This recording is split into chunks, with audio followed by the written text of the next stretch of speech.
बिस्मिल्लाहिर्रहमानिर्रहीम। अस्सलाम वालेकुम व्यूवर्स, उम्मीद है सब खैरियत से होंगे। अल्लाह ताला आप सबको खुशबाद इस्तार मुस्कुराता रखे, आमीन सुम आमीन। आज मैं हाज़िर हुई हूँ बहुत ही ज़बरदस्त और झटपट सी रेसिपी लेकर, जिसका नाम है चिकन पकौड़ा। बहुत ही ईजी और सिंपल तरीके से बनने वाली है और इस वीडियो को एंड तक लाजमी देखेगा कि मैंने इस चिकन पकौड़ा की रेसिपी में और क्या क्या चीज़ें शामिल की हैं, कौन सी ऐसी इंपॉर्टेंट बातें हैं, कौन सी ऐसी टिप्स हैं जो मैंने इस रेसिपी में बताई हैं। तो आप इस वीडियो को एंड तक लाजमी देखेगा।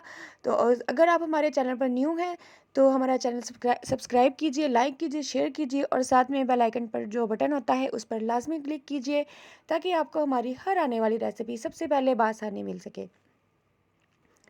तो चलिए हम आज की जो रेसिपी है वो स्टार्ट करते हैं। सबसे पहले मैं लेती हूँ एक अदद बाउल और उसमें जूलियन शेप में मैंने बोनलेस चिकन लिया है। मैंने जूलियन शेप में मैंने इसको कट कर दिया, यानी कि लंबाई की शेप में मैंने इसको कट कर लिया है। अच्छी तरह से धोकर वॉश करके मैंने इसको रख लिया था और फिर मैंने इसको कट कर लिया है। और साथ मैं इसमें शामिल कर रही हूँ सब्जियाँ। आलू मैंने लिया है एक अदद, गाजर मैंने ली है 2 टेबलस्पून। इनको मैंने क्रश कर लिया है। क्रश करके ये 2 टेबलस्पून होने चाहिए और क्रश करके ही आलू जो है वो लंबाई की शेप में मैंने कट कर लिए थे, ये भी 2 टेबलस्पून होने चाहिए। शिमला मिर्च मैंने इसमें ऐड की है, जिसका टेस्ट बहुत ही क्रंची और ज़बरदस्त होने वाला है, ये भी मैंने 2 टेबलस्पून लिए हैं। और अनियन मैंने इनको भी लंबाई की शेप में कट कर लिया था, ये भी टू टेबलस्पून मैंने इसमें शामिल किए हैं। और साथ में मैंने शामिल किया है 2 टेबलस्पून ही हरा धनिया, एक अदद हरी मिर्च और ये कुछ स्पाइसेस है। सूखा धनिया हाफ़ टी स्पून, काली मिर्च हाफ़ टी स्पून, हल्दी हाफ़ टी स्पून और सूखी मेथी भी हाफ़ टी स्पून है, नमक भी हाफ़ टी स्पून है और रेड चिली पाउडर वो भी हाफ़ टी स्पून है। और 2 पिंच मैंने इसमें चाट मसाला ऐड किया है, इस रेसिपी को मज़ीद मज़ेदार, टेस्टी और चटपटी बनाने के लिए। इससे टेस्ट जो है बहुत अच्छा आएगा, फ्लेवर बहुत इन्हेंस होगा।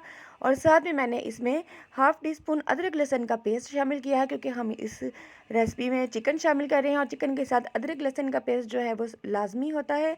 तो इसके साथ ही मैंने शामिल कर लिए हैं जस्ट 2 टेबलस्पून बेसन।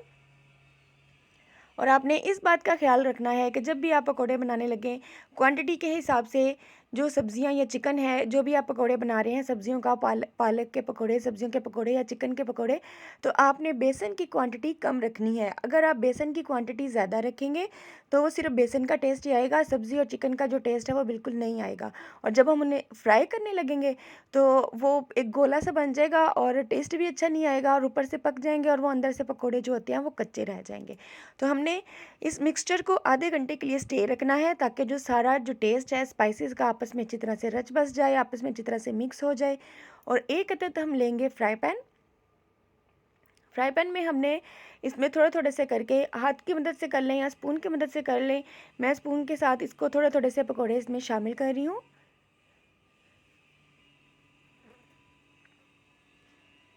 ये देखें, आपने थोड़े थोड़े से करके इसमें पकोड़े शामिल कर लेने हैं। सब्जियों और चिकन के मिक्सचर का जो फ्लेवर है, जो टेस्ट है, बहुत ही अच्छा आने वाला है।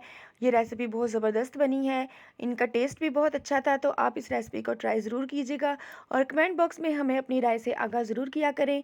चाहे एक छोटा सा स्माइली फेस ही क्यों ना हो, हमें इस बात की तसल्ली होती है, यकीन होता है, इत्मीनान होता है कि हमारी जो रेसिपी होती है वो आपको बहुत पसंद आई है, क्योंकि हम आपके लिए ही डिफरेंट डिफरेंट चीज़ें जो हैं वो लेकर आते हैं। और ऐसी कोई इंपॉर्टेंट बात, जो कोई ऐसी टिप आप पूछना चाहते हो या बताना चाहते हो, तो कमेंट बॉक्स में हमें लाजमी लाजमी अपनी राय से आगाह किया करें। और कोई भी इन्फॉर्मेशन आपको चाहिए हो तो कमेंट बॉक्स में आप पूछ सकते हैं, तो मैं फ़ौरन उसका रिप्लाई करूँगी।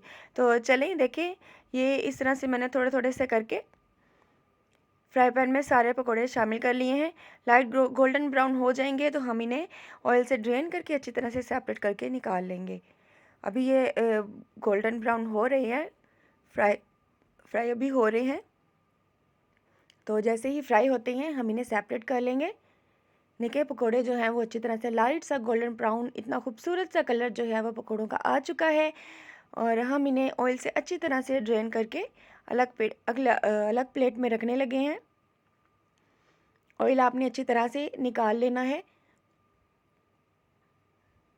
सारे पकोड़े इसी तरह हमने ऑयल से ड्रेन करके एक अलग प्लेट में सेपरेट करके रख लेने हैं। तो चलिए, आज की जो रेसिपी है हमारी बिल्कुल रेडी हो चुकी है। हमारी आज की रेसिपी आपको कैसी लगी, हमें लाजमी लाजमी अपनी राय से आगाह ज़रूर कीजिएगा।